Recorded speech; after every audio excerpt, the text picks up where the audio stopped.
Welcome into the Wake Up Sports Podcast, guys. You know who it always is. It's Pete Sports Desk, Dally, and Wonderful. Boss cannot make it because he's actually driving back from Florida and then he has to head off to work. But guys, I'm actually gonna throw it over to Wonderful to basically shout out our sponsors. All right. Welcome everybody. Shout out to W Energy for the one of the best non-crash out energy drinks. Use our code Wake Up Sports Podcast. Get yourself a tub. Amazing flavors that they have. Go get yourself a tub. Shout out to Jerky Pro. Get the best jerky in the business. Great selection, great tasting. Use our code Wake Up Sports Podcast. Get 10% off. Also, shout out to SeatGeek. Use our code WakeUpSports and you can get $20 off of your first purchase. And also, shout out to Underdog Fantasy Sports. If you have any bets you want to place, they are the place to do it. Bet on anything. If you want to see a kid throw a rock at a tree, you could put a bet on it. Do it. Use our code WakeUpSports Podcast. All right, guys, let's get into the wide world of sports. Basically, the first news I have is James Rodriguez, former forward and midfielder for Real Madrid, has signed with Ario in Spain. There there really wasn't anything said on how much he got paid, so also move on from that. Nikola Jokic spent 35,500 on his teammates, bought them each Rolexes. He bought every single teammate plus the coaches Rolexes. Sounds like a great teammate. Oh yeah. Yeah, but he hates playing in America. Very funny, very funny, very funny. Also another news, Keegan Bradley won the BMW championship in golf. The fourth thing I have is CeeDee Lamb finally has his contract. It is a 4-year, $136 million deal with a $38 million signing bonus. How do you guys feel about that contract? Do you think it's overpay, underpay, just right? I think it should go to Wonderful instead. I don't think CD should have it. Honestly, with the way he's been playing recently, he deserves it. But I think it's a tiny bit overpaid. But other than that, he deserves it. Yeah, Oh, my bad, Dally. I didn't know if you were done yet. He's actually, if it wasn't for him, honestly, Dak would not have the yards he would have. Exactly. I would say that. Exactly. I just want to say, I think it's rightfully deserved. But the thing is it too much as of right now? Should he have had a little bit more of another season? Like one more good season to show that he can keep the progress going? Or, you know what I mean? Like, we just don't know fully exactly if he's going to be able to keep it up. But I think he does deserve it. My thing is, with these athletes getting, like, it seems like nowadays when these athletes get, like, these new contracts, they get more money. Like, that same year, they seem to play like complete shit. Exactly. So, I mean, we'll see what happens. But, I mean, I honestly think we'll see a downfall season because of the money it gets into his head. Okay. I can see it. I actually have two more stories. of Wide World of Sports. Nick Chubb will be put on short-term IR and he will miss the first 4 games of the season, with him coming back from that terrible knee injury that he had.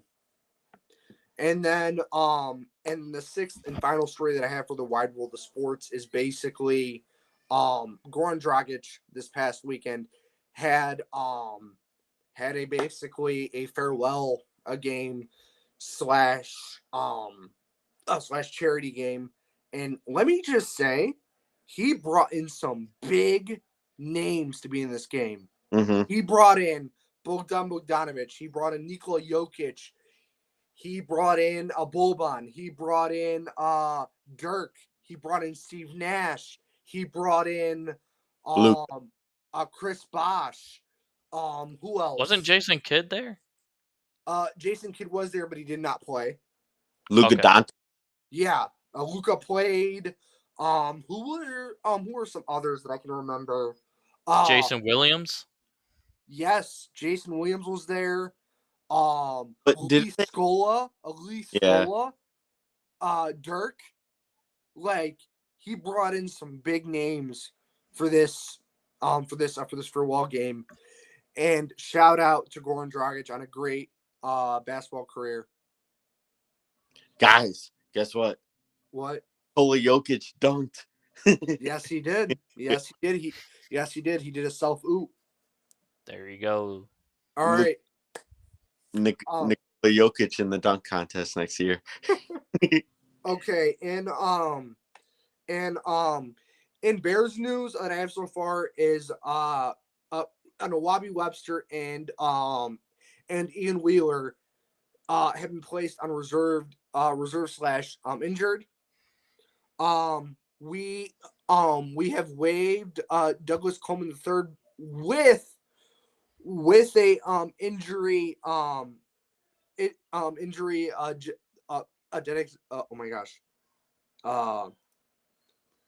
a designation. We did waive Keith Randolph Jr. We also required Chris Williams and a 2027 from the Cleveland Browns in exchange for a 6th-round pick. But the thing is, Chris Williams did play with Eberflus when he was with the Colts.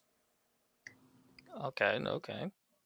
And then basically the final thing I have is basically MMA and boxing. And basically, guys, this is the first time ever a referee has been changed in the middle of a match. And the boxing match was actually between Floyd and Gotti or Amagati. Mm-hmm. First time ever that's actually happened. And also on the undercard, basically Merriweather's a prodigy, top-notch boxer, Akruma Amanti made a quick work of Victor Valdez, who scored a 55-second knockout in the first round. Wow.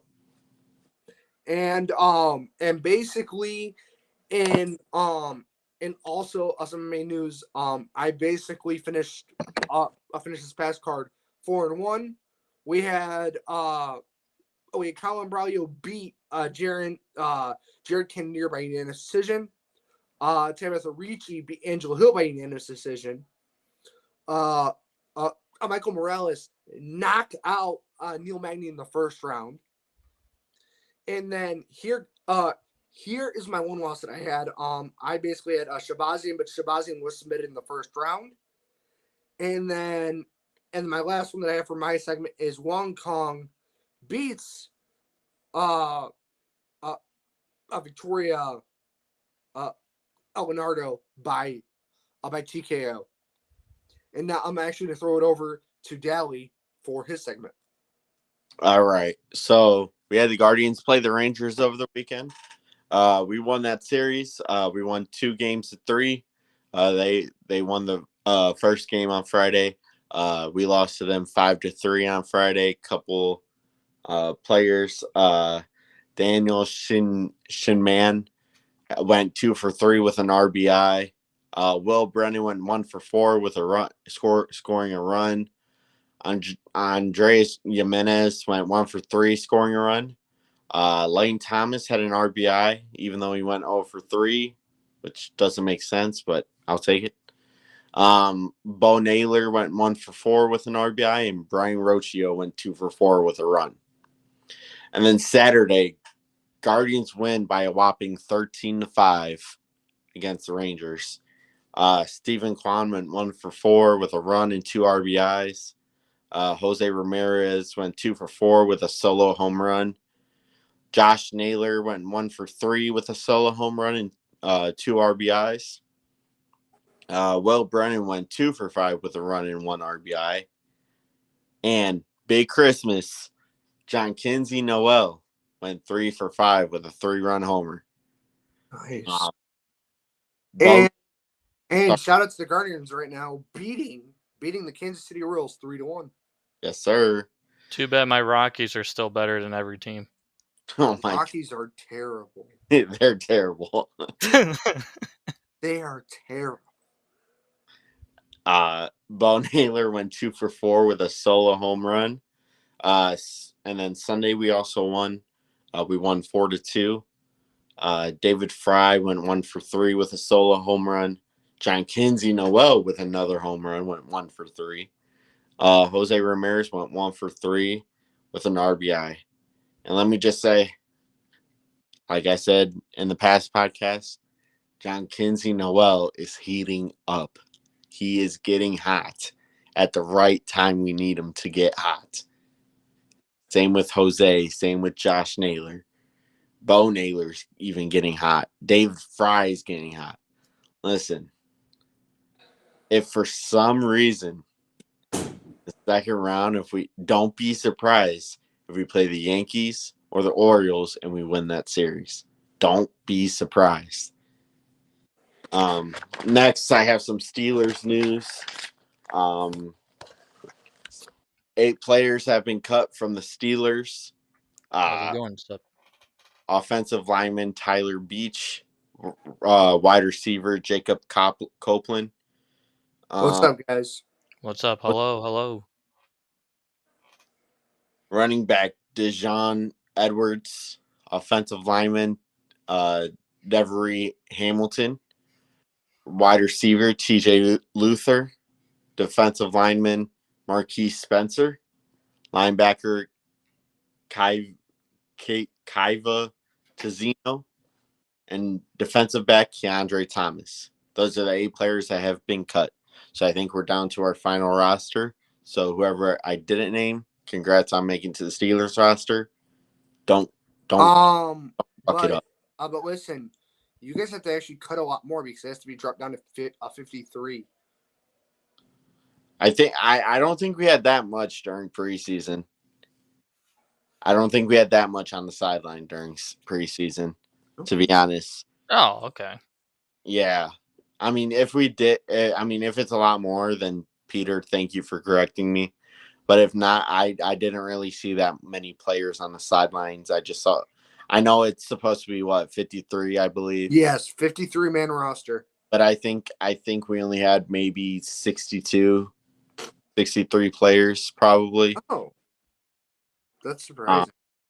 So, I mean, maybe we got to cut 2 more players, but I think it's going to come down to these next 2 weeks who we cut. I know we might cut next 2 weeks.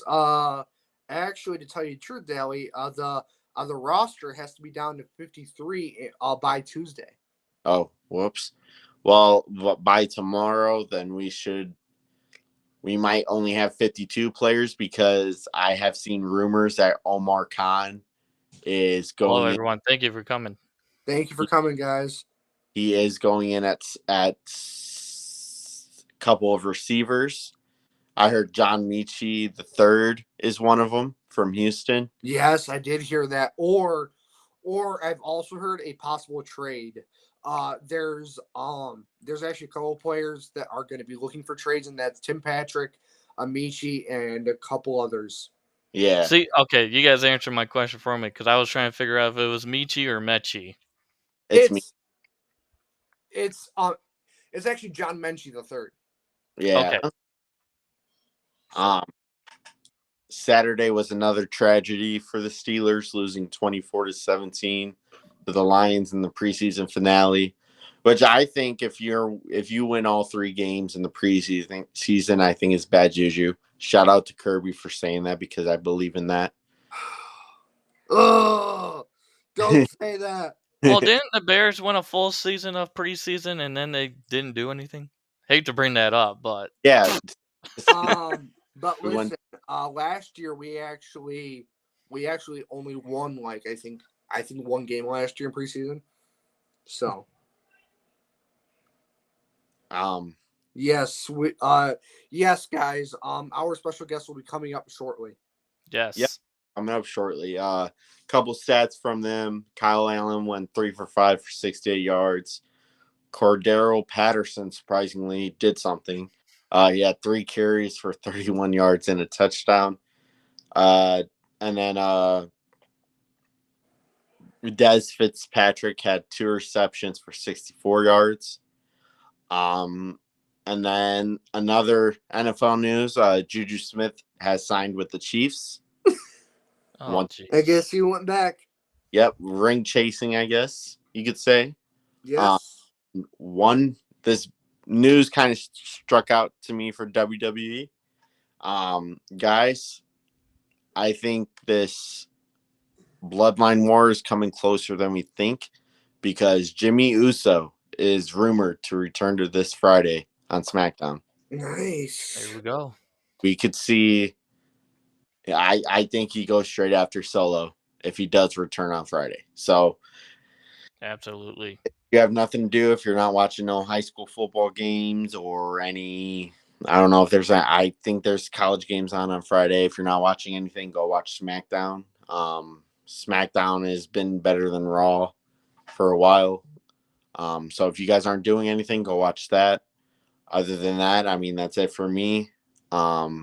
And hopefully the Steelers do not mentally drain me this year. So. And now let's throw it over to Wonderful with some esports and Rice Owls news. All right, so very few esports news. I couldn't get all of the. I forgot that the esports world, or not the esports awards, was happening on Saturday, and I forgot to put them down in the list. But I will say that Scump was given the award for esports personality of the year, and he had a very great speech. He was very nervous. You could tell he was nervous, but he won the personality award, and he gave it. And it's all thanks to that for him starting that watch party. If he didn't start that watch party, I don't think he would have won it. But his watch parties, he's getting almost 100,000 viewers every single time. It's insane. Crazy. Complexity Gaming. People hadn't heard them in a while. They launched their own cigar brand. What? So you could get a cigar if you're a gaming fan and a cigar fan. Go out and go check out Complexity Gaming cigars. Those are out there. Surprising. Cloud9 team Cloud9 has set up a reward system for you to be able to get free merch, free points to be able to, or you can gain up some points to use those reward points to get like a jersey, or you could end up getting tickets to go see them, or you could get a tour of the building. They just announced it, so if you're a New York fan, it's Cloud9 New York. Go check it out. That's all on esports. Esports was very short this week. So Rice Owls news for football. Head coach Mike Bloomgren has become one of the longest tenured coaches in the country in his 7th season. Mike Bloomgren was also coaching Stanford and he coached Christian McCaffrey and Andrew Luck, if anybody remembers that. Yep. So congrats to Mike Bloomgren becoming one of the longest tenured coaches in the country. Starting running back for Rice, Dean Connors has been added to the watch list for the Earl Campbell Tyler Rose Award. Congrats to Dean Connors. Dean Connors and Josh Percy has been named top 50 most important players in Texas college player of this season, which is very true. Josh Percy is very important on that defense, and Dean Connors is that star player on there. Rice has also announced their 2024 captains. Their linebacker, Chuck and Inabogo, running back Dean Connors, Izia Floyd, fullback Garen Hargan, and defensive end Josh Percy. It only took, Birdie. No, I'm just playing. it only took 12 days to rip out and tear out the old turf for the stadium of the Rice Owls. 12 days to install a brand new turf system. And after practice, the players went on and practiced on it. Their old turf used to cause them soreness and leg fatigue every time they were on there. They went on and played on it. No soreness, no leg fatigue. They are ready to go, and they are loving it. The Rice Owls will play Sam Houston Bearcats week 1. The last time they played them in week 1 was in 1993. To host home. Their all-time series stats is 16-1. Last 5 has been 4-1, and their last meeting was home was 1993. Rice won 14-13. Moving on to Rice Owls girls soccer. The Rice girls soccer team, they are 3-1 on the season right now. They after fending off numerous chances, Leah Chansey finally broke through for the Rice offense with a goal in the 65th minute to lift Rice past UTRGV so to make it 1-0 Sunday afternoon at Holloway Field. With the win, Rice moves to 3-1 to open the 2024 campaign season. The stats of that game was Rice had 1 goal, 17 shots, 8 shots on goal, 5 saves, 8 corners, and 6 fouls. UTRGV had 0 goals, 10 shots, and 6 saves, and 2 corners and 7 fouls. And that's all I got for us right now. So we are ready to bring up our guest. All right. Let's welcome in MT and the cameraman to the Wake Up Sports Podcast. Hello, guys. What's going on? Welcome in. Guys. I do want to say this. It was probably hard hearing about Steelers news for you guys. What was that? I didn't even hear about it. Oh! They lost? Oh, yeah. What, are you guys not Steelers fans or something? No, they're Cleveland fans. Oh, geez. And I've been out of the sports scene for so long, but I grew up a Browns fan ever since I was young, and Steelers always a good rivalry. I never hated on them because I've seen some good players from the Steelers over the years. But I've always been a Browns fan ever since I was young.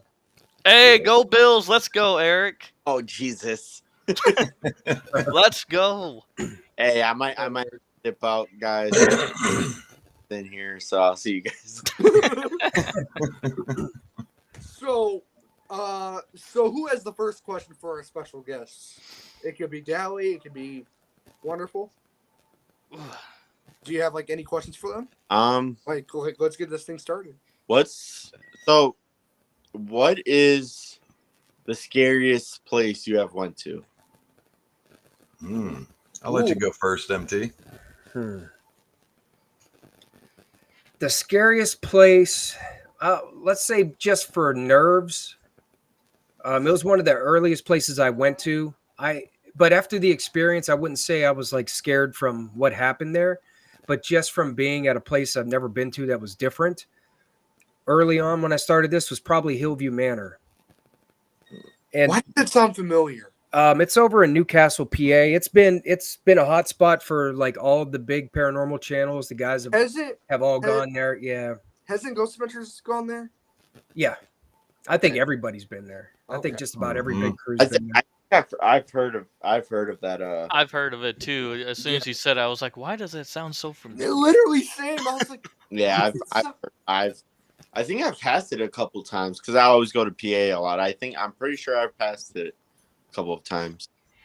Yeah. I mean, just because I've never been to a place like that, and I'll tell you, if you've ever been to one of these old homes like that, they're gigantic. They're so big, so many levels, so many corridors, and man, you just get turned around and lost you've never been to them before.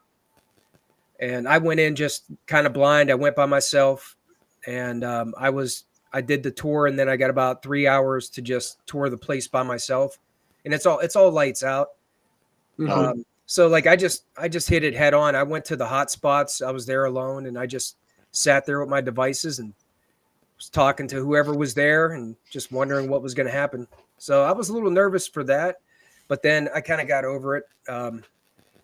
I'd say just from personal experiences, man, the places that have been the most unnerving, it's almost like a tie between West Branch for me and Claim 3, which I think the cameraman talked about when he was here. Yes. On the podcast. Yep.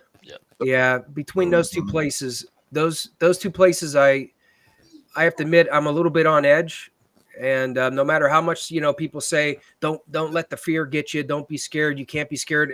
You always got a little bit of fear behind any of this, especially when you've seen and experienced some things that you're not sure what you're dealing with. It's there, so you can't help it sometimes. But I think overcoming it is what is the most important.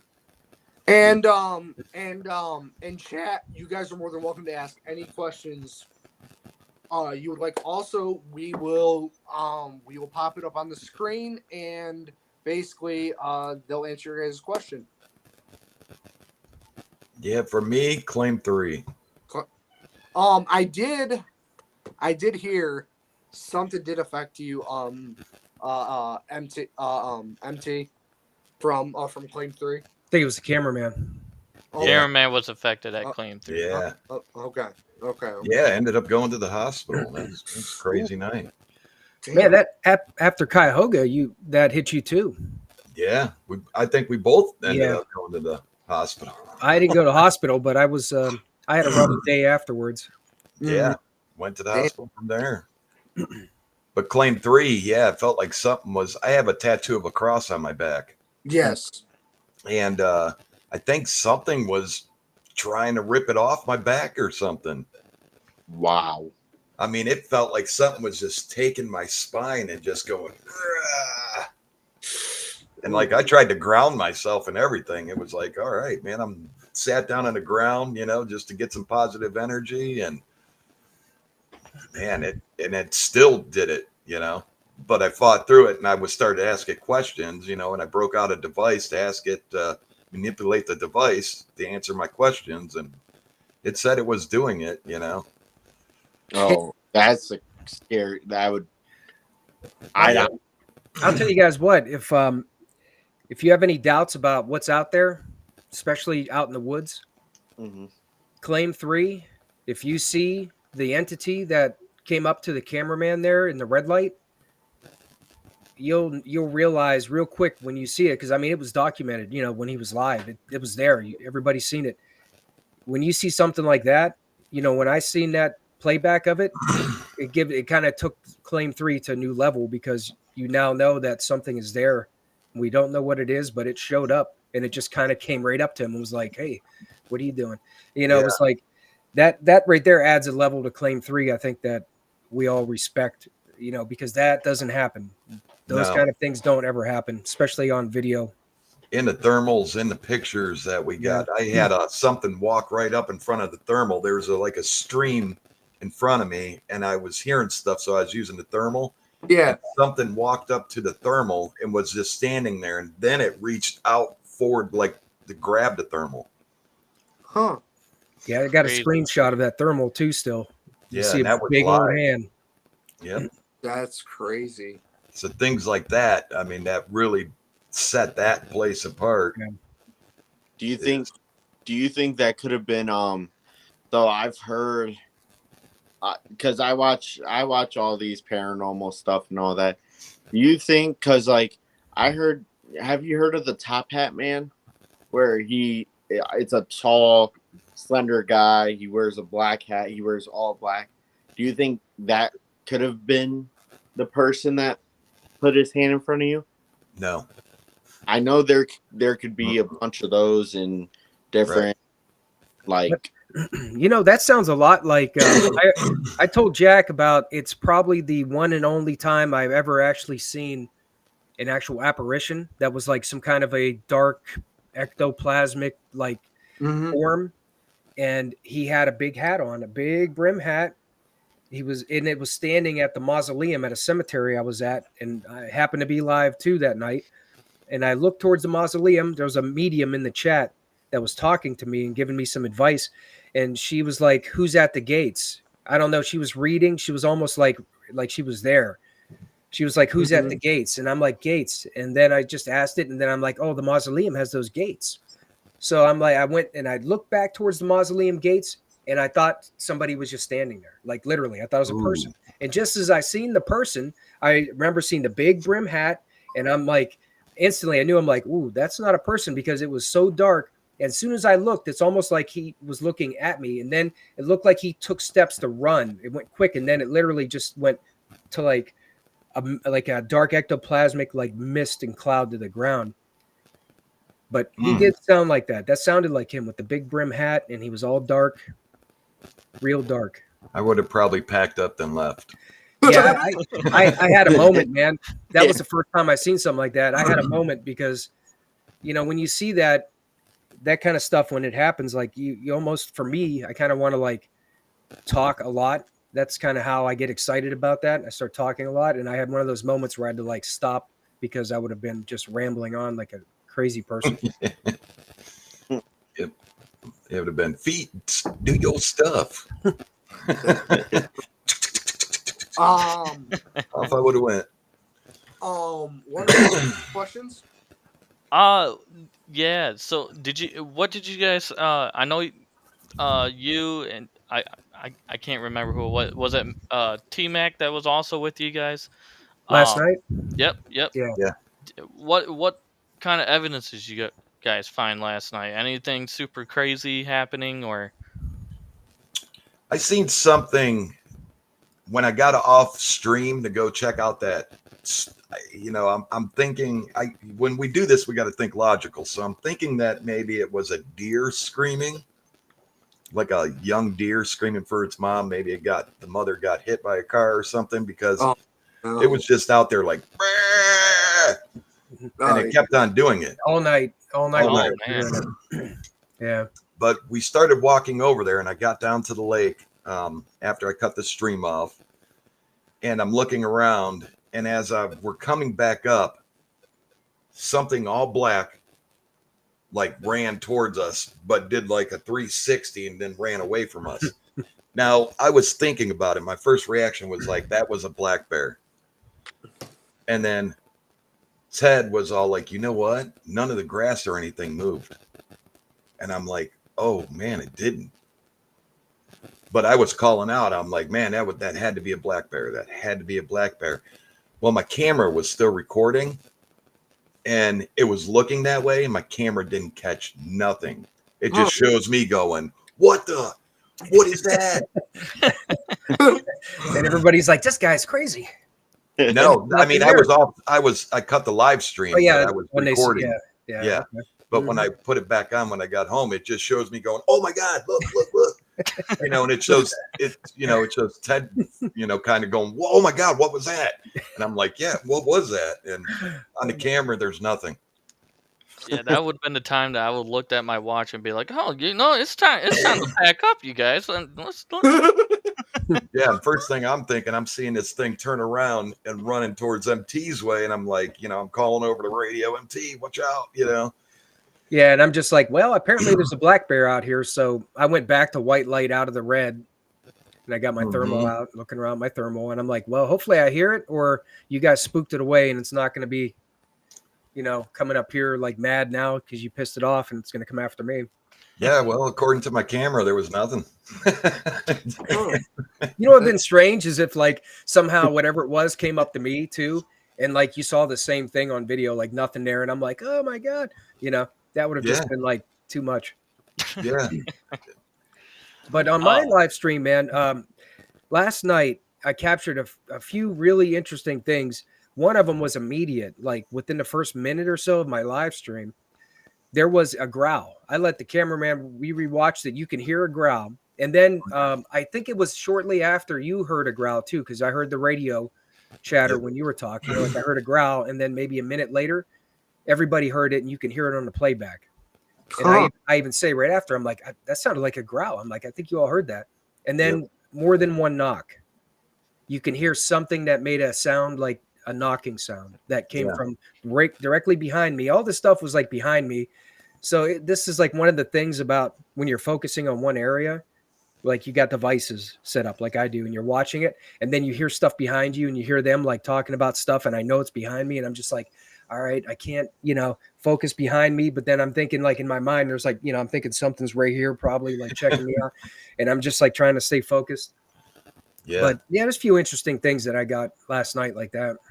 Yeah.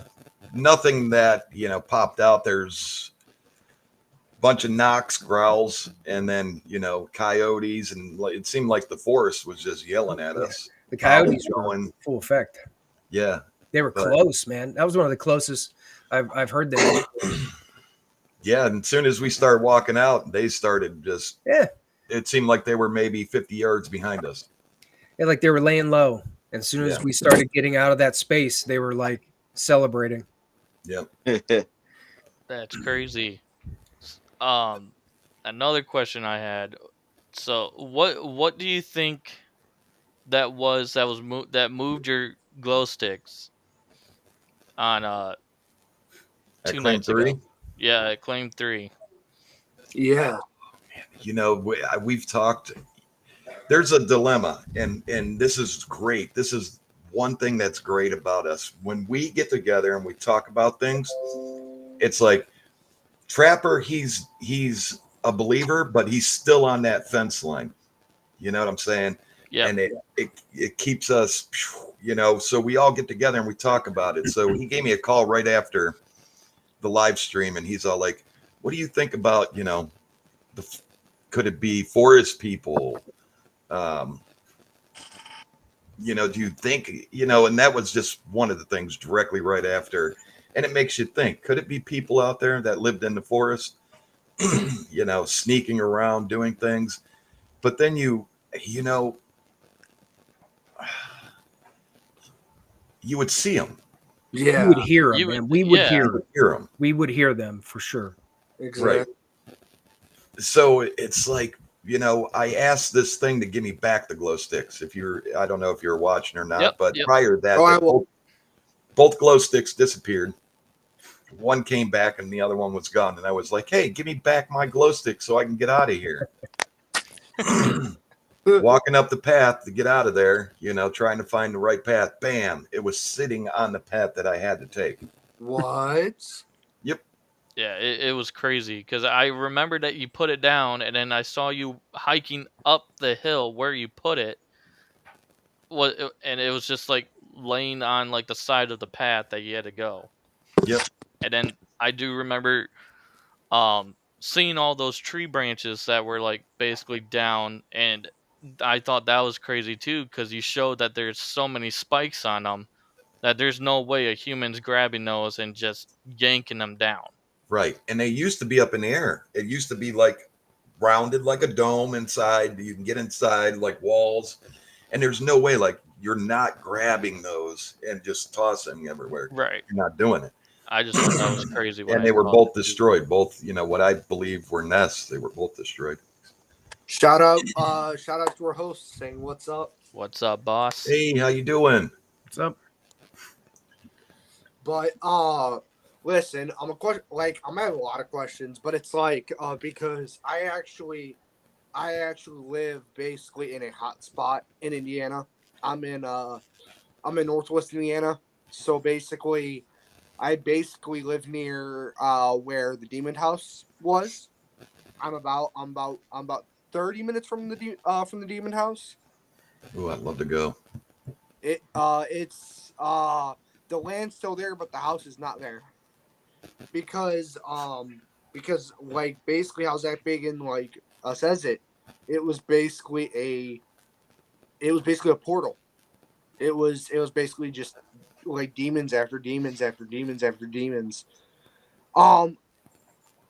Like if you guys were Zach Bagans, would you guys turn on that house the same way, or would you would have kept it?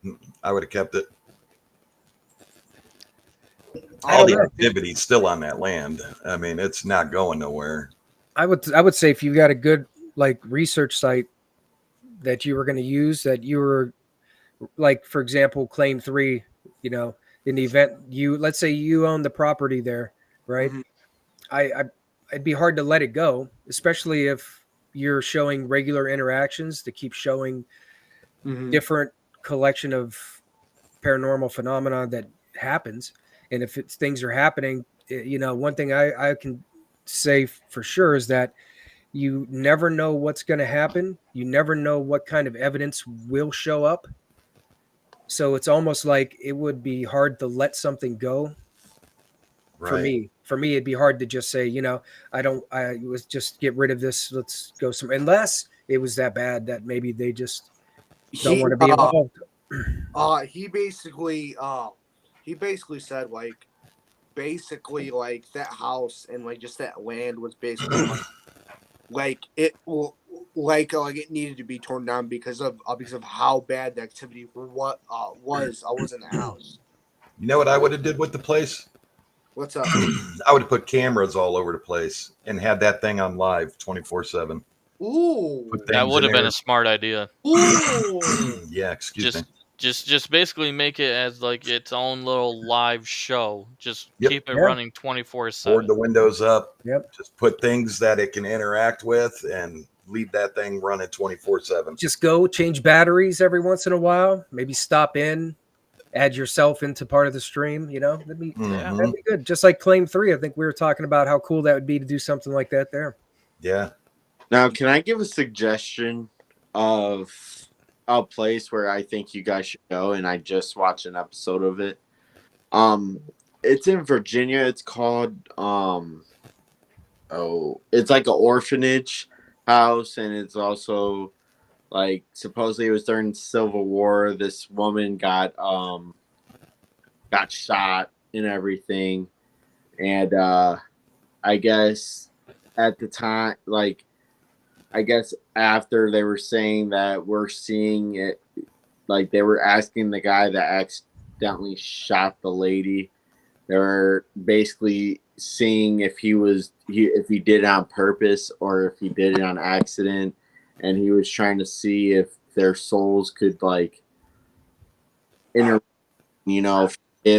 each other outside, like their souls could forgive each other for what happened, because I guess the house was, what was it, like 100 yards away, and I mean but there was also a lady in there, another lady, I think it was the mother, and supposedly she thought that it was on purpose. So she was getting involved with the investigation that the ghost hunters were doing. And she was basically saying, like, no, he did it on purpose. The guy knew they were in there. There was 3 bullets through the door and everything. And I guess the moral of the story is the orphanage is the most haunted place, and supposedly the cellar is the most dangerous place to go in the orphanage, because supposedly there was a lot of bad things done to the kid, and the lady that was watching them, it was Carmichael. Last name was Carmichael, I believe, and she was basically torturing the kids, basically not letting them eat and everything like that. And supposedly they're saying that devil connected with her and made her do all this thing. Oh, so she had an attachment, basically. Yes, that's what they're saying. I think I know what place you're talking about. I'm trying to remember the name because she also had like older kids go down and torture and mess with the kids also from in the basement too. Yeah, Um, it's a whole thing. Like you got, but the thing is they said you got to go to the houses in order. Like you got to go to, so you got to go to the one house where the guy shot from in the attic first, and then you got to go to the house where the lady got shot. Oh wow. The orphanage, because some of the orphanage kids escaped and ended up staying in the house where the lady got shot, and they're saying there's an orphan in there named Billy, and supposedly he's the most active spirit in there in the house where the lady got shot, and they're saying that they're saying that he warned these people not to go in there because supposedly there's something really bad that could happen to them, and he warned them about it. And when they got to the cellar, they started hearing growls like you guys were hearing at what was it called, Claim 3 and everything. Oh yeah, we Yeah. hear them a lot of places. Was that called the Wise County Orphanage? Um, I was kind of browsing through some of the. I think I thought I saw something called the Carmichael Manor. Okay. I can't remember what it was called.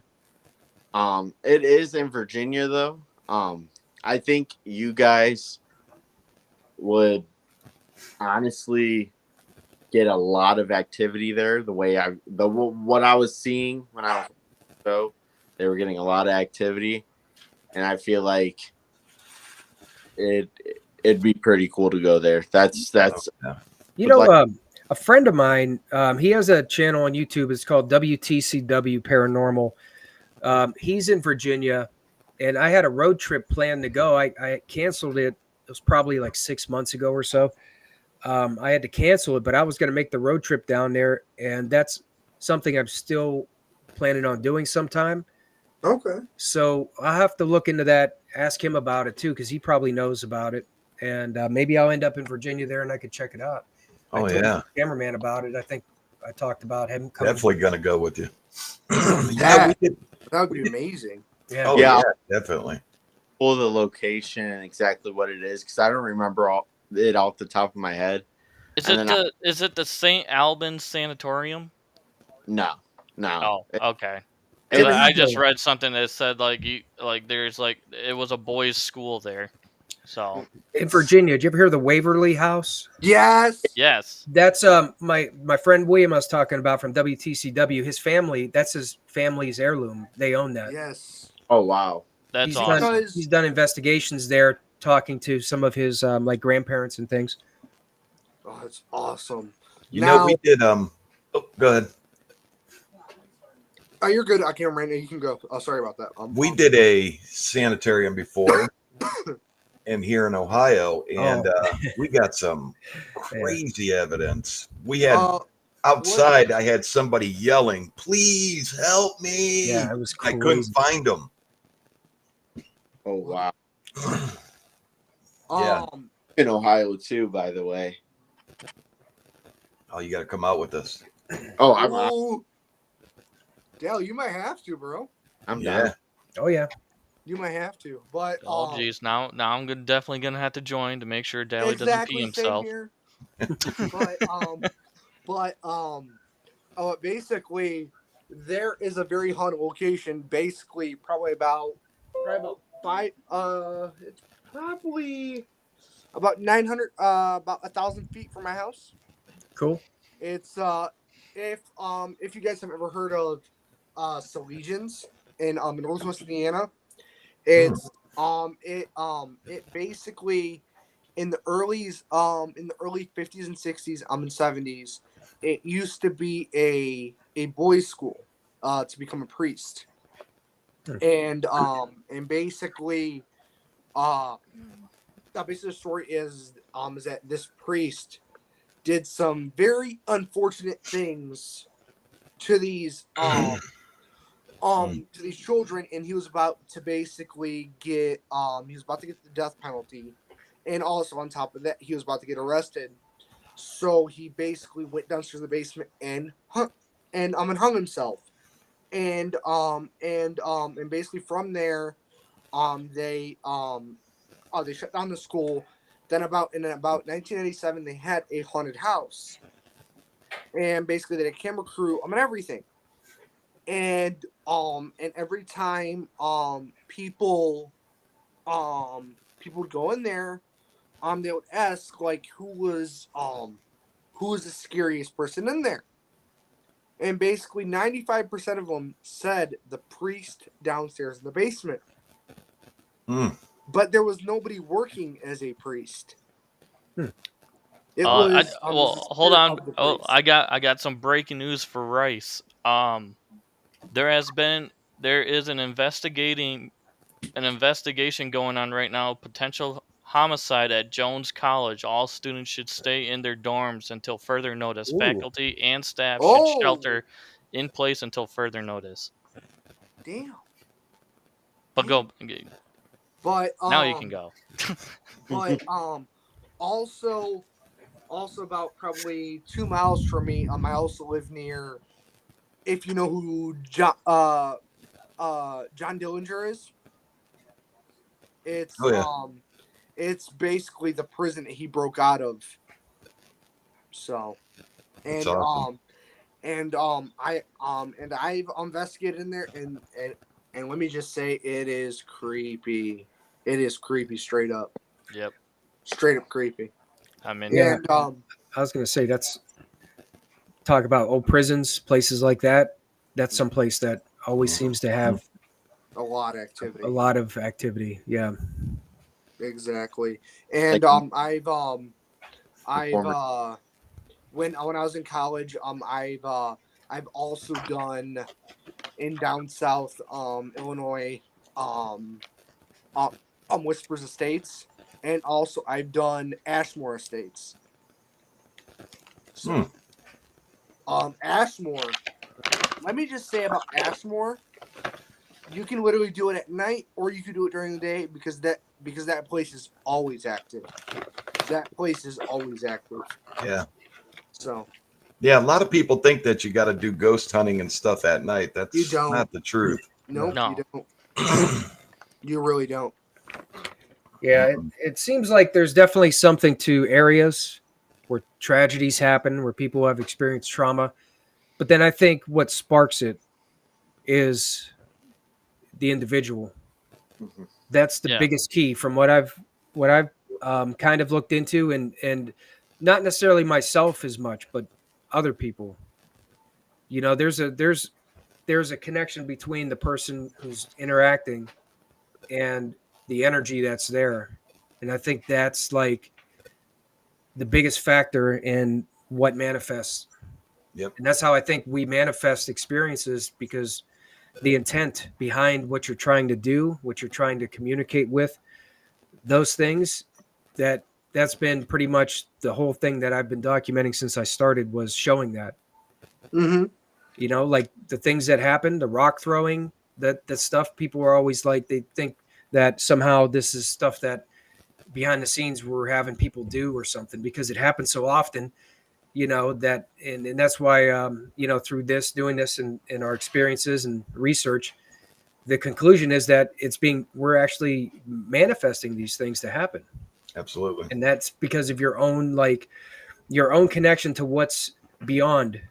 And I think a lot of it has to do with like higher dimensions. Yeah. And people tell you to, like life coaches, they tell you to wake up and go to bed thinking you're going to be the millionaire, or, you know, you're going to get up and the next day and you're going to push yourself to your limits. Mm-hmm. You know, if you think it will happen, you know, have that positive mentality. They tell you this in life. You can do the same thing when you're out on hunts. You know what I'm saying? So manifestation is a real thing, you know? You Yep. ever hear about the guy that won that lottery 8 times in a row? Yeah, And they asked him how he did it, and he said, I told myself I was going to every single day. And after I won the first one, I was going to win the next one, and win the next one, and win the next one, and win the next one. Manifestation is a real thing. Yeah. Yeah. I did an interview with a lady. Her name's Linda Eastburn. She does hypnotism, and she works with people who've had UFO experiences to help them recall things that have happened. And she also teaches remote viewing because she can remote view, and she talks a lot about manifesting results. And through some of the research she did, I read her one book that she just came out with. She talked about that, and it was about getting the parking space. There was a place that they used to go before the group would meet, and in a really busy area of like the downtown part of the city, and to get in there and get like a coffee, it was pretty much impossible because you can never get a parking spot. So when they were talking about how to manifest things, results, they did their technique, her technique of meditating and other things, and visualize the space in front, the park. And then they started that experiment. And when she did it, she got that space the same day she seen it open. So that's It's something that's interesting. people like that are on like a different level. A lot of them near-death experiences. People who've had near-death experiences seem to have a different kind of connection between how their brain, heart, how their body operates seem Yeah. to somewhat change. Well, there was I don't know if everyone knows about this one. Tom Holland, before he even talked about like any Spider-Man movies at all, he said once in an interview that he said, I want to play as Spider-Man one day. And that was like 10 years ago before he was even introduced of becoming Spider-Man. Mhm. So they're basically saying, did he manifest himself to become Spider-Man? Because Absolutely. he had no idea that he was going to get that role that long ago. He also said that his celebrity crush during that when they were younger was Zendaya, and all of a sudden they got together. Mhm. It was just a crazy coincidences that were happening. So a lot of people were saying, did he manifest these things to happen? Yep. Right. Yeah, and we've had people come out with us that were non-believers that left believers. We've had team members that, left because they were getting attacked, and Yeah. Wow. we had non-believers come back, and I had a guy come out with me, and he was all like, and they do this. And actually, I think I see one of Bob with the Bigfoot there. Hey, Bob. His team member came out with me and wanted to leave because he was all like, "This is way too much. This is way too much." And Bob's like, "What'd you do to my guy?" I'm like, "I didn't do nothing." It's just I don't, like you said, it manifestation's a real thing, man. You Yep. go out there looking for something, you're going to find it. You guys know who Billy Carson is? Have you ever heard of Billy Carson? Yeah, The name sounds familiar. Yeah, if you ever want to kind of dive a little bit deep into like quantum physics and all kinds of things, yeah, he's a great source with so much information, science backed information. Everything that is in his theories and topics, everything he talks about is all backed by studies and research, and so deep. Like it goes deep, and I think it all connects to it connects to, like, a lot of it resonates with me because I see how things can be manifested. And you talk about a higher dimension, which I think is what the afterlife is. I think we're all part of the universe. I think the energy of the universe is, at some level, the afterlife is part of it. And I think that like overlays on top of us now. And that's how, when you hear EVPs, when you hear messages come through in ways that it shouldn't, that's how it happens. It's like almost like you could say a portal, but it's something that's at a higher dimension coming to us. Mm-hmm. Exactly. So I do have another question. So I think it's time to get your guys' opinions on the two photos that I sent you guys. Yes, that's what I've been wanting to ask for. So I want to ask for the first photo with the two shadows that you can clearly see walking. What do you guys think about that? I mean, it was at a uh it's at a haunted forest that's known to be haunted around here. A lot of disappearance happened there. A lot of murders have happened there also. They actually are starting to put like a barbed wire fence around it so people can't go in there now, and trying to keep everybody out. And if you get caught trying to sneak in now, it's like $1,000 fine. Yeah. Yeah. And There's where's shadow this at? people. Where was it at? Where'd you say this was? This was Clearwater National Forest in Montague. Yeah. You. One thing I've learned from park rangers, especially, is there's something about people who unfortunately end their life. It happens in parks a lot. Mhm. Yes. Yes, I mean, more I've than you realized that realize. too. More than you realize. Yeah. One thing And- about parks that I say, man, I say, find out, dig deep on why those parks are there. Yeah. And it's crazy because I didn't know that. I started watching more paranormal things and I started learning more.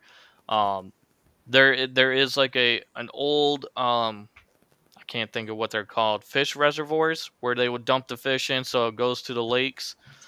There is an old one there that they don't use anymore, but the pond is still there.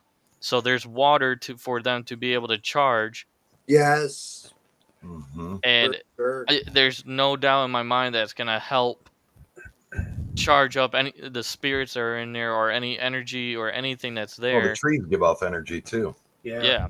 Yep. Yeah. Yeah. Yeah, but you definitely got shadow people. I could say that when you see that, what you're seeing is proof of energy that's taking a form from what you could call it the spirit realm, a higher dimension. I think you're seeing proof how it overlays with us and how everything is light spectrums. And I say that because everything, your cameras, your video recorders, you're not seeing what's really there. What you're seeing is the reflection of it. And you're getting a different spectrum than what you see with your own eyes. And that tends to show a lot of things you don't see at the time. Yep. And that to me is evidence of how you want to call them spirits or entities or other things. Energy is coming through and is there, but we can't see it with our eyes. But we can Right. see a light spectrum that shows things we can't. Right. Yeah. Yeah. So as soon as I saw this, it completely freaked me out because it was when I heard noises, but I didn't see anything with my own eyes. I just heard walking, like Yep. just walking, and it spooked me because it's so close. And that picture, I mean, I went back and tried to debunk it to find anything, and there's just nothing. I mean, there's nothing in that anywhere that I could find to debunk it. Yeah, we get it, Mr. Wonderful, man. We get things walking right next to us and we hear it, but we can't see it. It's like, man. Oh You yes, see we are it- talking about Rice. We don't need to sleep on them because they're gonna win the Natty. They're gonna win Oh! the Natty. They're gonna Oh win the my Natty. god. They're gonna beat Ohio State in the Natty. What? What? You lost me there, man. Oh my gosh. wonderful. H-I-O. Come on, man. You can put a bet on that. Man. So Use our code Underdog Fantasy. Ooh. that is a good question. That is a good question, boss. You know what? We put them both together for Yeah. one reason. Yeah. Just more evidence collection. You know, it's just Why not split them up, put them together like we do, and just Well- have one big firework? it's all connected. That's That's Yeah, like we're all connected. I first started with this blinders on. When I first started, this was all about things I heard, interactions that I had that were directly related to voices coming through electronic devices, and that's what started me off. And in doing that, I was like always recording. You know, I'd go out to West Branch and record, and I'm there seeing what interacts with devices and listening, not even realizing that something is around me that is more than that. And then you have an experience where you see something that is not what you were expecting. Something shows itself, like I seen at West Branch. I seen an entity there that looked like it's just as real as you or me, but it was not a human. Looked like the Predator. Right. And when you see something like that, you realize there's more out there. So when I work with the cameraman, it's all about just what's out there. I kind of focus on listening, using reliable devices, seeing what interactions I get with spirit energy. But then I'm always, ready but not ready for anything else that's there. Yeah, it's Right. like when we're out there, if I'm not getting no action looking for cryptids, then and I'm getting more paranormal activity, I'll change my whole, I'll start looking for paranormal stuff, and vice versa. If he's in an Right. area and he thinks, more activity is towards the cryptids, he'll change his gears. Right. So have you guys ever tried taunting at? Have you ever tried taunting to really get anything going, or do you guys try to stay away from that? Yep, I will never do it again. Okay. Well, I don't. I've made a habit. I usually never taunt, but what I do is the way I because I do like to see how reactions will change based on how your reactions are.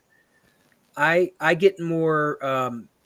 I'd say more interested in what I can encourage. Okay. Like where we've had rocks thrown at us, and people give me slack for it, but this is like I take the risk with this, just like I consider myself like an explorer in this, not so much like an investigator. To me, it's about experiences and exploring. And the places where we've had rocks thrown, I'll encourage it. I'm like, you threw rocks before and we were interested. Can you throw more rocks again? Yeah, we did last night. But don't hit me. I always make that clear. Don't hit us. And they never used the times it's happened. We've never been hit.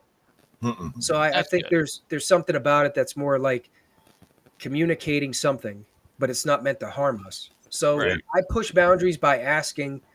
I encourage activity that people might be weary of doing, like that, like engagement like that. But Yeah. I don't like try to pretend I'm a person I'm not by trying to be like, some kind of a-hole and start being mean or start doubting, challenging in that kind of a confrontational way. I never do that. Yeah. Okay. I did it once. We actually have a question from our main host that couldn't be here tonight. Top 5 moments, top 5 moments in your hunts, scariest or most evidence. Ooh. Oh, I'll go first on this one. The night me and Trapper got surrounded and they started yelling and I dropped the camera. We both hit the ground. We both pulled out our guns and we're laying there. I was on live stream. Things were yelling, getting thrown. That's the scariest moment because I honestly thought we were just, we were in a fight for our life. That's what I thought. I thought there's no getting out of this. We're going to have to shoot our way out and we're going to end up just, Was that at Claim 3 or? No, that was at West Branch. Oh, okay. Okay. Second one would be I was out by myself at Bird Haven. Started walking in and there was fighting going on. It sounded like a bunch of gorillas, screams, things getting thrown. I'm watching things, zing, zing, and I'm live. I'm like, I want to do a hunt here. Well, I just got to the point where things were getting closer, running past me, and trees were getting smashed down, and I ended the live like 20 minutes in. I was like, this is not safe anymore. So gotta go. And people understood it, but 20-minute live on YouTube, you expect at least get out there and get some stuff, but Right. didn't happen. Third one was I got stuck out there by myself. I went out, and this is like really early on, and now that I look at it, I go, they were dragging me back farther to get me in there, to get me lost. So I had to stay. I didn't take a flashlight or anything with me. I had my cell phone, and I'm recording. Couldn't get out, man. I couldn't, it was like if I would have walked, I didn't know which direction to walk in. So it was like, well, morning's only about 8 hours away. So I could just sit out here, and boy, let me tell you what. First thing is, if I didn't calm my brain down, I probably would have had a heart attack out there, because in my head, everything was out there to get me. You start thinking Jason, you got no one to talk to. You know what I'm saying? You're thinking Freddy Cougar's coming for you when you start hearing things. Right. But the biggest thing was, looking back at that video, I was sitting on the stump and I heard a growl, and I didn't know what it was. And then I heard something, sounded like something picked something up and threw it, and then gave a tree knock. I didn't know what that was back then, but looking back now, I think whatever was out there was watching and saved my ass.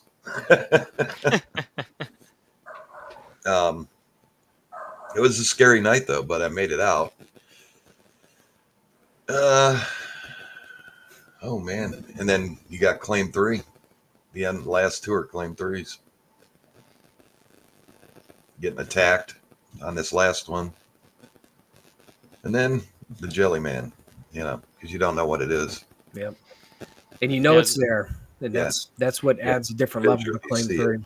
Yeah, that video still shocks me after I saw it yesterday. I mean, it's just crazy. Mm-hmm. Exactly. Yeah. So, Dally, do you have any more questions before we move on to our draft for backup quarterbacks? Well, wait, MT, did you have any scary moments? Oh yeah, sorry. Well, probably the first one for me is West Branch, and that's when I seen whatever that thing was. I was at an old abandoned cemetery at West Branch. There's used to be a family plot back there, the Elliott family cemetery. The bodies are gone. Some of the old bases are still there, but I investigated there. That's where I started at, and that's where I seen this entity. And when I first looked and I seen it, and my friend was recording me, and that was probably one of the biggest scare of something personally was that. And you can see it in the video. You want to see that scared freeze? You'll see it right when I see it. I stop, and then I start to move really slow. And I remember that experience. That was probably the single most scared experience I've had. Was that some of the most evidence? The swamp. I mean, and I've got that documented the 2 different times when something threw a rock, and they were big rocks. I mean, these weren't like little pebbles. Yeah. It was like about a little over 2-pound rock that's like a softball, but it's not perfectly round. But it's a big rock. And these 2 different times, man, they just got chucked. Something threw them with some serious force, smacked the tree right by us a couple times. And you could see that on the video because we were recording when that happened. Yeah.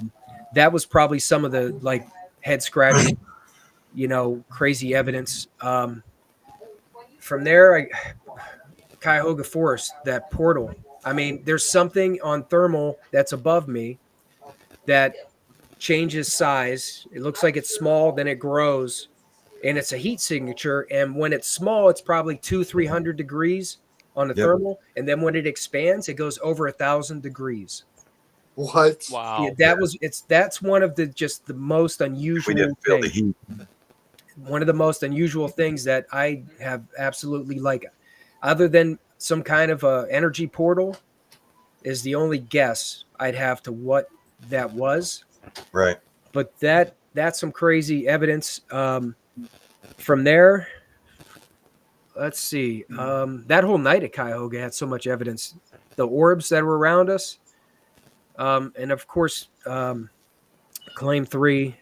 You know, the Jelly Man is probably, in my opinion, the most compelling evidence of a Class A encounter, which is actually a sighting, seeing something that was captured on film that was personal because it's a place we go. Yeah. And it came really close. You seen how close it came to the cameraman, knowing something like that is there and actually capturing it. That's a scary kind of feeling when, you know, you put yourself out there like that. Oh, absolutely. Hello, Mm, Triple Lady. Thank you for joining. Triple X, hello. Thank you for joining. Hit that like button. Hit that subscribe button. Yes, guys, if you guys are not subscribed to the Wake Up Sports Podcast, hit that subscribe button. You guys don't understand how much that will help us out. Ash Tabula. Go to Ash Tabula. I did a video there. It's probably one of my favorite recordings of stuff that I've captured before at a place that had a really bad tragedy. I called it the Ash Tabula Horror. That's what they nicknamed it. Ooh. It was 1876. Yeah. It was a collapse, an engineering flaw in a bridge. It collapsed about 80 feet down, and 92 people died. Wow. I visited that site, and I did a video there, and I had some interactions that were really personal messages that really adds to the fact that some of the residual trauma will still come through in messages. And I had an experience of something interacting with a static charge, which I get. That's common. I do feel them. A good static charge will tell me that there's energy around me that just comes out of nowhere. And I had that, but I had a warm area. I've had cold areas, which is common. I've never felt a warm area. And this was like something just energized me. And then I felt this just like I was surrounded by like a really hot blanket around my arm. It was one of the strangest like experiences that I felt that just was kind of didn't expect that at all. Yeah. Would you like me to answer that for Triple X? It doesn't matter. Whoever wants. All right. She says, do you think what you all are experiencing out in the woods could be what others are experiencing in their homes? I'm going to take Claim 3 as instance for this Triple X lady. And I'm going to say the activity that he's had inside doesn't correlate with what we have outside. The only thing that he's had inside is he said that he's seen some shadows of people walking, and that was recent. That was what last time we were there, MT. Yeah, so that was recent. Other than that, it's always just been outside. The banging on the house, the screams. Now his dog has been afraid in both instances. The dog wouldn't go in the kitchen. That the kitchen leads out to the backyard. The dog would not go into the kitchen. And the thing about this dog's about 250 pounds. It's a big dog. Sheesh. Yeah. What kind of mastiff? Some kind of a mastiff. He's huge. Yeah. Wow. I mean, he's just massive. He's like a pony. So he did the same thing, wouldn't go out back, wouldn't go into the kitchen. So that I could say the dog probably had, the same experience. But other than that, all the activity has been outside the home on his land. It was really crazy because I was just looking over at my shoulder. I saw my curtain moving, but then I remember I have a fan going. So I wanted to add to that too, to give you guys some perspective that really opened up my mind and related to what I do big time. There was an author, his name is W.T. Watson. He wrote a book called The Forest Poltergeist. Yeah. I got to join him for an interview on a channel before and talk to him. His book, he does research and he has a big comparison to all the reports, like the BFR Bigfoot organization reports that people encounter in the woods. Mm-hmm. And a history of poltergeist occurrences that were in people's homes, and there's a similarity. Now, that's just to say that I think he's just putting an open mind. And he talks about trying not to be in a box when it comes to this. Don't just say that because you experience something that seems like Bigfoot, that it's a Bigfoot. Right. Don't put yourself in a box, because who's to say poltergeist energy is somewhere? It could be somewhere else. It's maybe not just in a house. There could be energy that is poltergeist energy that could interact and could cause things like rocks being thrown, because that's something that happens with poltergeist cases. Yep. Like a lot of big name ones, rocks being thrown at the house are common. Footprints that appear. And you got structures being built like in the house. A lot of poltergeist activity reports tables and furniture getting stacked, making structures. Yeah. So- and then out in the forest, you got sticks and So there could be a correlation to some of that being like poltergeist activity that manifested out in the woods. And I do believe that is the case. That could be the case sometimes. But then I do, from my own eyes, know that there are higher beings, there are entities out there. So, I think it's encounters that cover, I think, just about everything. It's could be any number of things, but that's just interesting perspective, and I thought was really good to keep in mind. yeah. Exactly. All right. Are you guys ready to move on to our draft? I completely forgot my other question. The Oh, fox no. picture. Oh yeah, the Oh, yeah, fox. the Yeah, fox that's picture. right. The fox. Well, I caught a deer, a ghost deer on film. There was no deer running in front of me at all, and I was just scanning. And then when I stopped, there was like a little bit of mist, and I thought it was just ground mist. But if you stop at that point where I'm turning, in the middle of it, you can actually see it look like a deer. So I'm always like a deer spirit. So I think that you picked up one of those. Okay. Yeah, that's what I said too. I think it's it was captured in the same manner that spirits are captured on video. Same thing with the light reflection off the camera. I think it was like a residual energy of an animal, a fox. Mm-hmm. Okay, that made me feel a lot better, because at first we kept on thinking. I think we said at one point, could this have been a skinwalker? Because of the way it started to form, it like kind of like morphed itself. It looked like, so like it could have been like, was it changing to be a fox, or could it have been changing to be a deer or something? Now, did you see it before the photo? And I did that's not why? see it. Okay, I did not That's- see it. that's why I think it might be energy that was picked up in the Yeah. spectrum from the photograph or the recording. That's why I think it was more spirits. So, like some of the legends about like skinwalkers or other creatures, I think are more physical from what I hear. Like Okay. they're there with you. Yeah. All right, and then Dally, if you had one last question. Yes.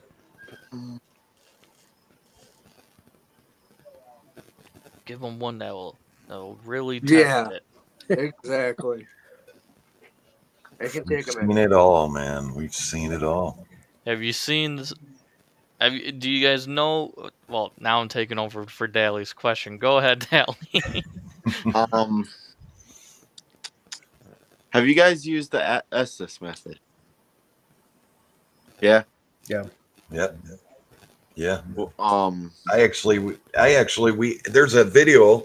Well, MT has videos too of him doing it, but we put him out there with no talking, blinded, couldn't see nothing, no lights, no cameras. And I kind of just walked the, far perimeter, about 1,000 yards away from him, and seeing what kind, they put a camera on him and seeing what kind of reactions he was having to whatever was around him.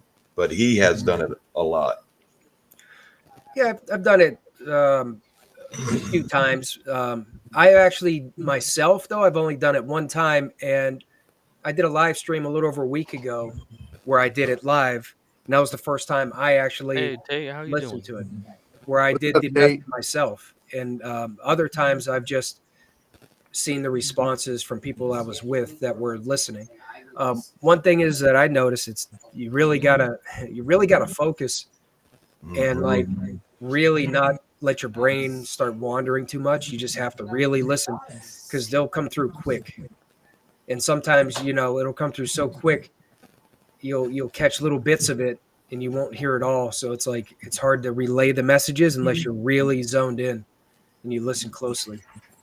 But that was live. Like just recently, I did a live stream, and that's interesting if you guys want to watch that. But I had a really very clear something. A spirit came in really strong with that, and I'm not going to repeat it because it was pretty vulgar, but it made me laugh. And he came through 2 times, almost saying the same thing, and it was pretty. I thought that was pretty funny. That is funny. Yeah. So I also heard with the Estes method that like if you do it for too long, it can really like mess you up. Well, I mean, physically it's tough because you're listening to the channels hop real quick, and that's like all you hear. So it's kind of like listening to white noise or static for a long period of time. So I could see how it'll affect you. But then just in general, trying to connect and reach out, interacting with spirits does take a drain on you.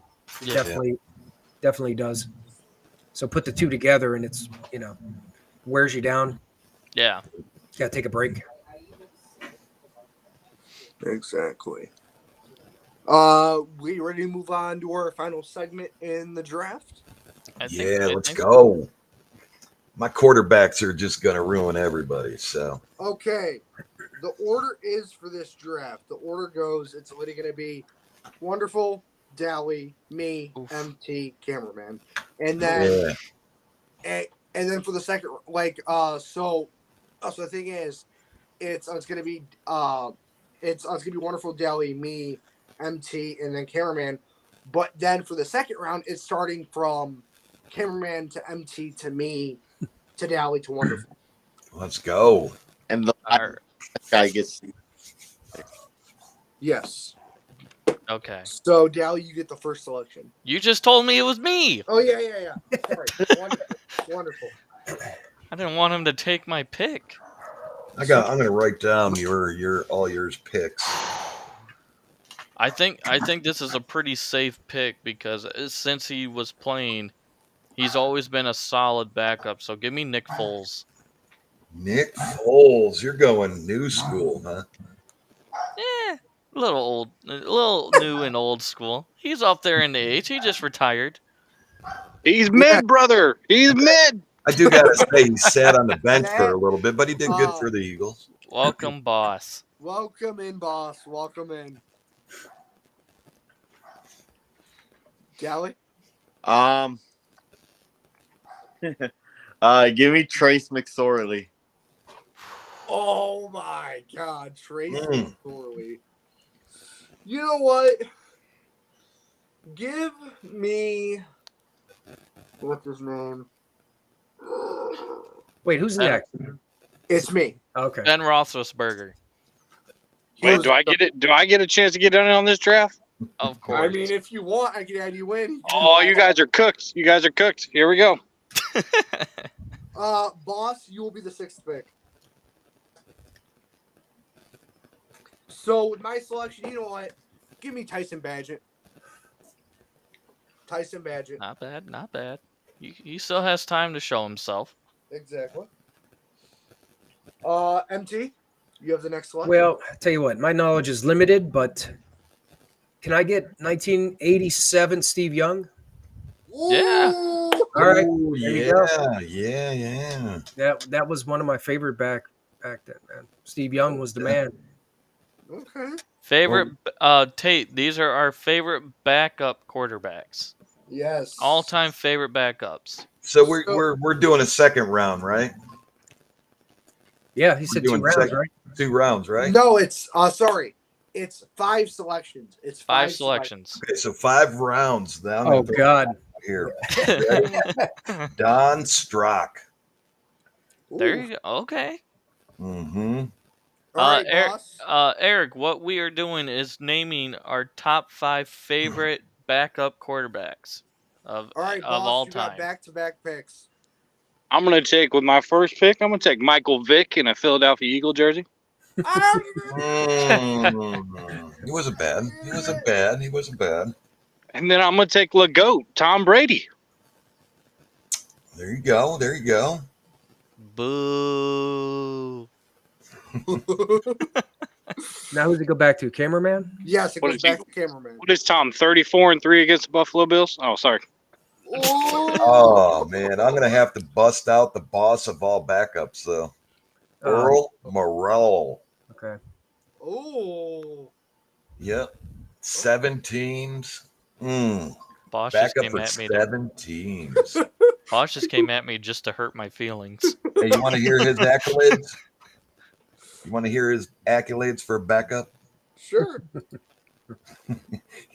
1968 NFL MVP, 3-time Super Bowl champion, 1968 NFL champion, 2-time first team All-Pro, 2-time Pro Bowler, and he took 4 very known well quarterbacks under his wing, and they all became championship.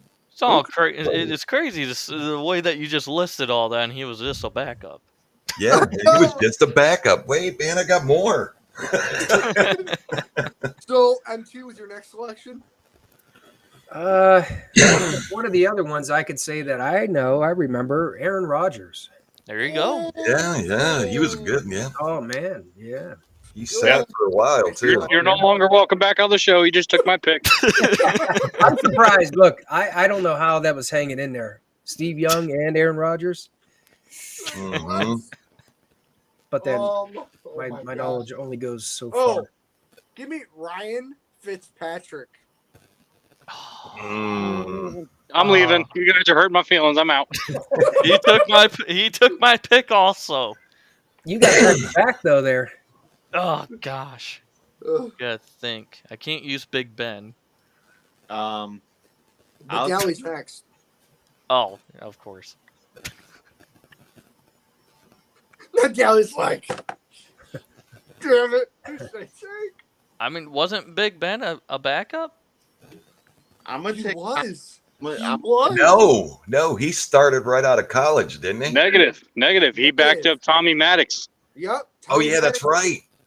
Because Tommy Maddox was a backup, and then he came the starter. Yep. Tommy Maddox backed up Cordell Stewart Yeah. and Charlie Batch. Yep. I'm giving away too many names. I got to stop. I know. Charlie Especially Batch. with me, because I can't. I only paid attention to football many moons ago. So I'm taking Big Ben. Oh, Big Ben. Big Ben. Mid. He's like mid. All right. Is it still Dally's? No, it's yours. It's Oh. yours back to back. Oh, back to back. Okay. Back to back. Back to back. Like the Georgia Bulldogs. I got 2. Oh man.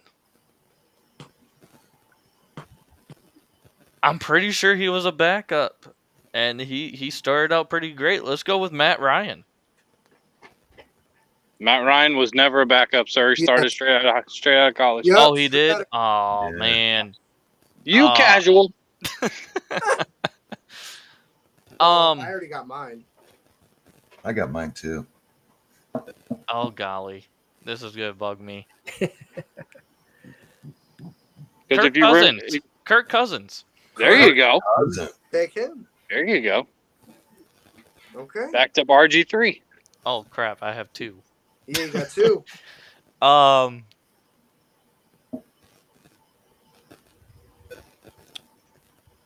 All right. We're gonna go with,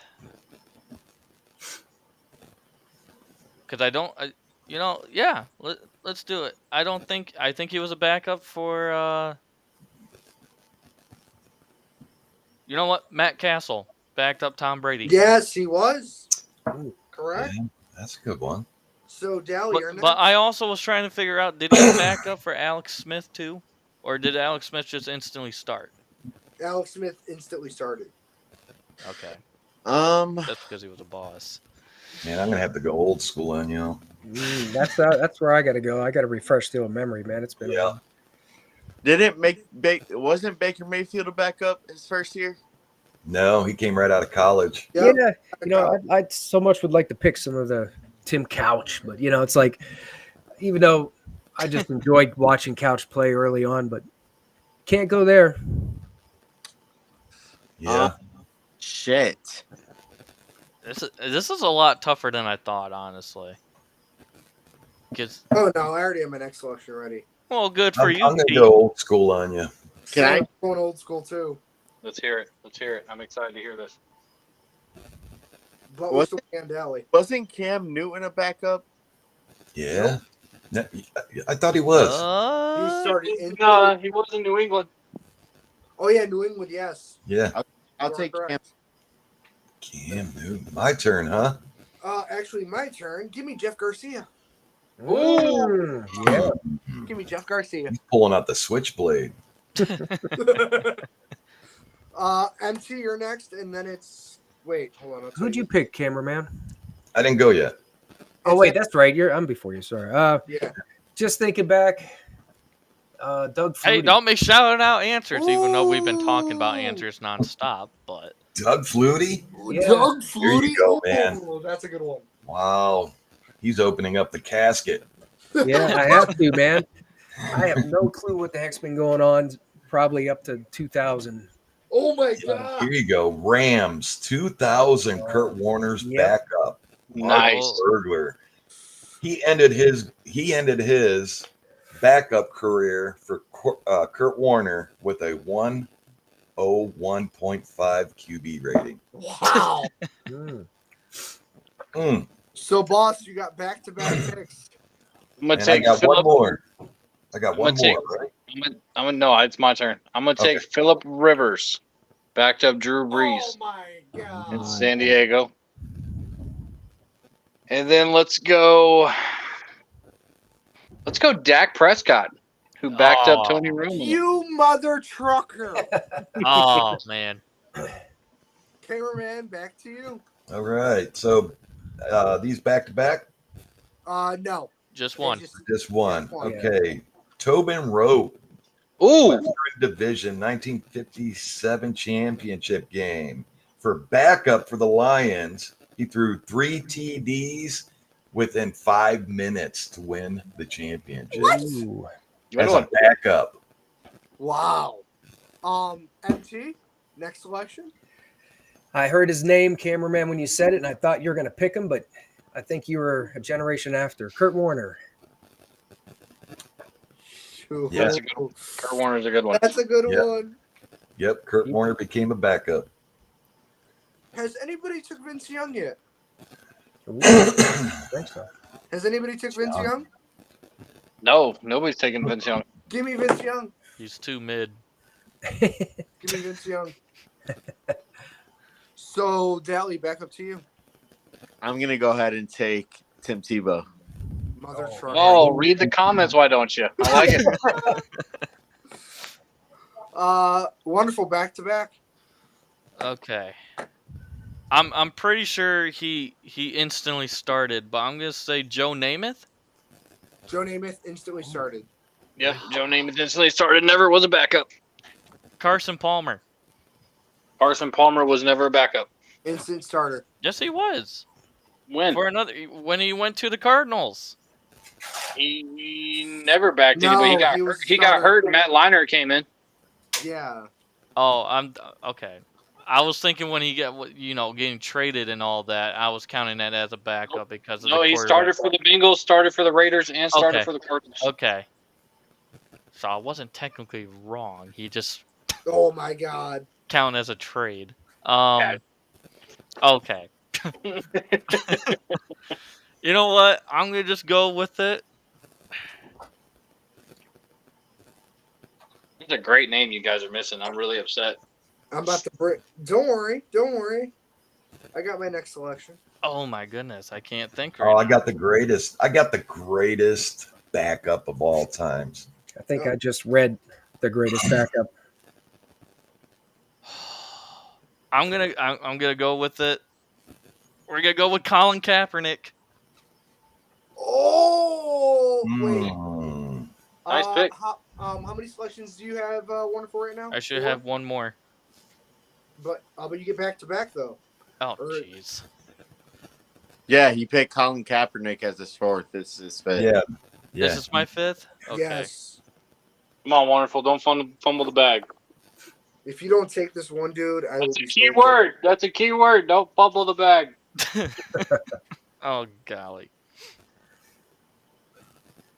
We're gonna go with Mr. Butt Fumbles himself, Mark Sanchez. Yeah. Yes! Mm.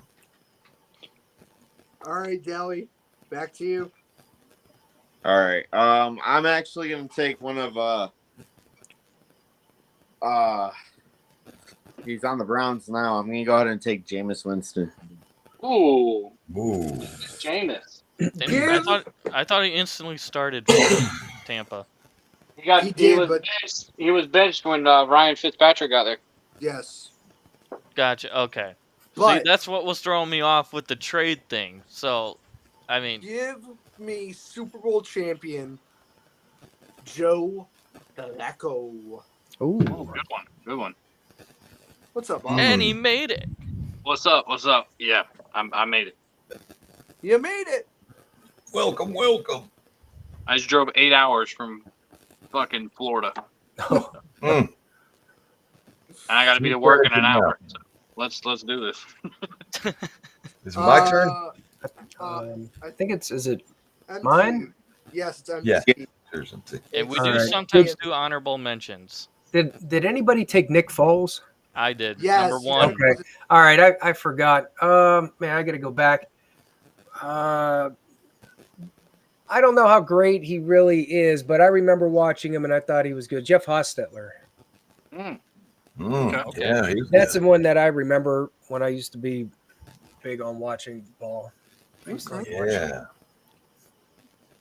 Oh, I forgot Cameron, about you're Mr. next. Step Out of Bounds. Okay, I'm gonna go back to 1985, Yep. and his name was Frank Rich. Played for the Colts. Okay. What was it? He was Jim Kelly's backup. When Yes. Jim Kelly went down. Yep. um, Great head coach now. Oh yeah. He did the best comeback in NFL history Mm-hmm. in the wild card game. 32-point comeback to win. What was that? What was that team? Wonderful. Do you remember that team? No, I don't. And we don't need to talk about it. 32 points, man. Come Boss, back and win the game as a Boss, backup. back-to-back It was selections. it was a sad time I've already for got you. 4. I only get one more, right? I had 4 already. Oh, okay. Yeah, one more. Yeah, I just did my fifth. I'm taking Patrick Mahomes. Ooh, Oh yeah. yeah. Alex My- Smith was his Yeah. My honorable mention is my very own Chicago Bear, John Harbaugh. Oh, yeah. Yeah. John More said rushing Joe yards Burrow. than Bo Jackson. I like that. Mine was Brad Maddox of the Steelers when he I don't know if my Browns fans up here remember, but he made that comeback in the playoffs against them. They were down what Oh, how long ago was this? points? See how I just melted away in my seat? Wait, both of y'all are Browns fans? Well, Oh yeah, I'm a I've Browns. been off the bandwagon for a long, long time. All I have is Tampa Bay Buccaneers, Mike Allstott, 2002. Cleveland came to Tampa, and he ran for almost 200 yards against y'all. I don't know. Oh, Hey, that's history though, man. We got to close the casket on that. Nail it. I always Now remember it's right- things like that happening. Yeah, with me Browns. too. You know? So there's somebody who would end up just doing something nobody would expect, and it would happen against the Browns defense. Well, hey, man, the curse went I down mean- to Cincinnati, so we're all good. I don't know. I think it's sitting in Pittsburgh right now. Oh, That's always been sitting in Pittsburgh. 7 years of playoff losses? That's a curse. You know, All right, I'd say Ellie. an honorable mention just from watching the rivalry was Charlie Batch. Ooh, Charlie Batch. I like remember, like I said, I Oh, I thought did he was like taken. if I had to pick a team that I would root for, if I was really like looking outside of just the Browns, I used to actually hope the Steelers would do it. Just if the Steelers were ahead and I'm like, there's no chance the Browns could catch them, I'd always be like, go Steelers, even though most people kind of hated me for that. But where I always grew up, where I lived at, I was close to Pennsylvania. I had Steelers fans everywhere in Ohio around me. Okay. Yeah. I'm gonna take my honorable mention. Brad Johnson has more passing yards than Troy Aikman. Very underappreciated. Ooh.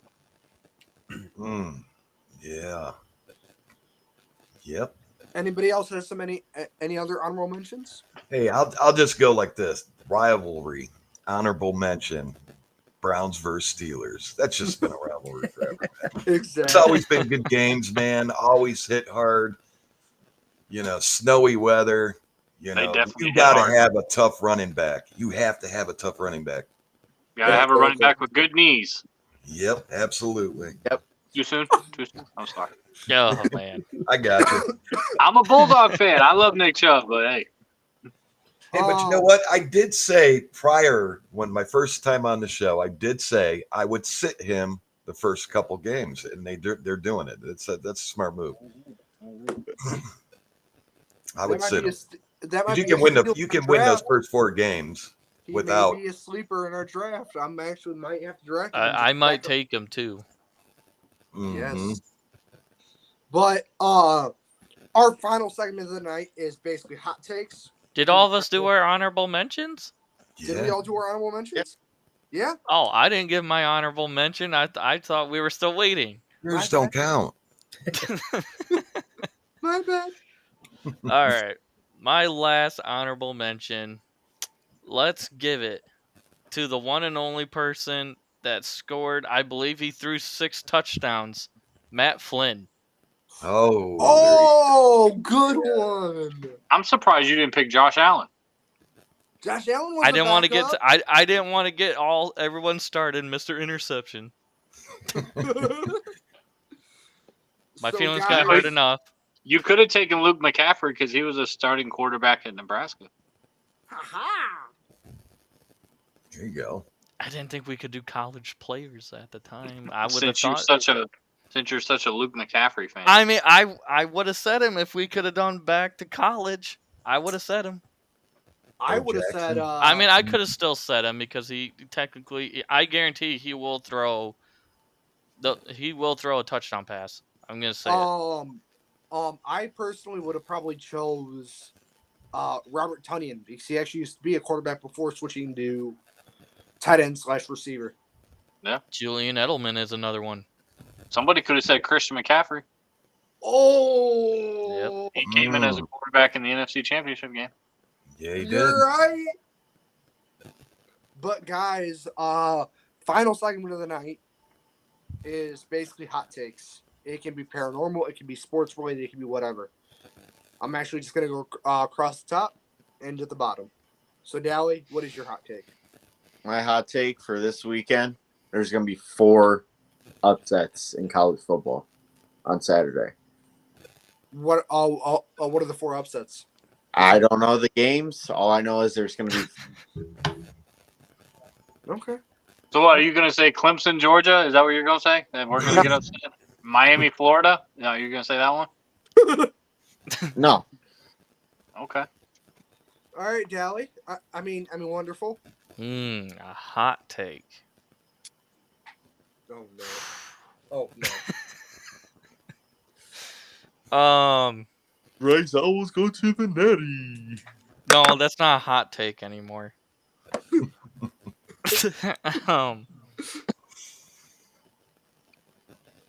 Hot take would be your hairline. That's a hot take. That's crazy. That is crazy. Dude. You know It's what? gonna grow back, brother. No, I'm gonna say this right now, and people are gonna call it crazy. Luke McCaffrey will throw 5 touchdown passes. See what we're talking about? Think possible. See what we're talking So, cameraman, hot take of anything. It can be paranormal. It can be anything. Can I do a hot take into the future? Yes. All right, hot take. Ohio State plays Georgia and beats them for the win, the championship, Oh! 2024. about. As long as y'all can make a field goal, we'll see. Hey, that game 44-38. Ohio State wins. There you go. MT prediction or hot take? It could be paranormal. It could be whatever. I'm not sure if this counts as a hot take. I think maybe. T-Mac is a rock magnet, and he's been a rock magnet for like the past couple weeks. That's what I say. If you want to know what a rock magnet looks like, it's him. We take him to claim 3 and he gets 10 rocks thrown at him. What? Everywhere we go, just wait for the call on the radio. Got Another a rock throw, thrown. rock throw over here. Got a rock throw at me. Mhm. My hot take is going to be, let's say, Rome Odunze will be the best wide receiver out of this most recent NFL class. Anything's possible. And boss, last hot take of the night before we close out. My hot take. Let's go baseball. I don't talk baseball very often. Let's go San Diego Padres win the World Series. Tally's face. It's like, Where's my Cleveland Indians? Yeah, and they're getting their butt kicked against the Royals right now. And they're screwing me. I really thought he was gonna say the Rockies were going The to the World Guardians, Series. Cleveland Indians. Where they at? Listen, Cleveland Indians used to spring train in my hometown of Winter Haven. I used to love those guys, but like the Guardians, I hate that name. I just hate it. I still call them the Cleveland Indians. Yeah. I don't even call them the Guardians. I forgot all about how they did that, and I was watching something, and it was like the Guardians action. I'm watching this baseball, and I'm like, who the hell's the Guardians? And then I was like, oh, that's right. The Indians changed their name. I was like, oh.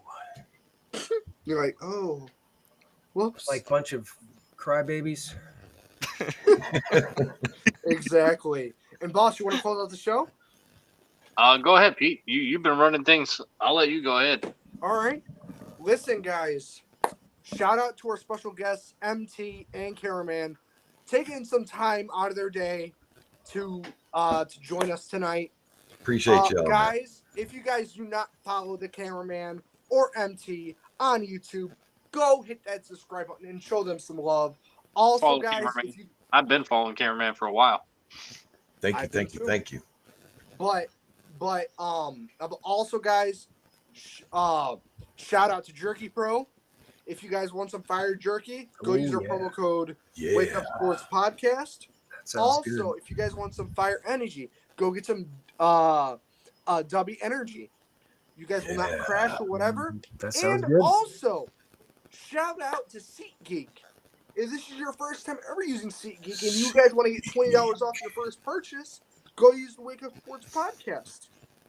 And what other one are we missing? I know we're missing one more. Underdog Fantasy. Shout out to Underdog Fantasy. And guys, if you guys ever want to put down a bet on anything, go use the Underdog Fantasy football app and the promo code Wake Up Sports Podcast also. Awesome, man. Yeah, And, thank you guys. I appreciate it. Yeah. No No problem. problem. Been a No fun problem. time. Been a fun time tonight. Oh, for Yep. sure. Great time Always. tonight, man. Hey, everybody, thank you out there, man. Thank you in the chat. Thank you for watching. Hit that love button. That's what we're gonna call it. Yes, Thumbs the love up. button. Yep. The love Go button. hit that love We should button, change it guys. from like to love. Yeah. You know? And definitely subscribe. These guys do good, man. These guys Yes. are awesome.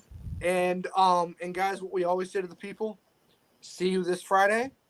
Nope, we got a big guest. I got confirmation on a big guest Friday night. Ooh, okay.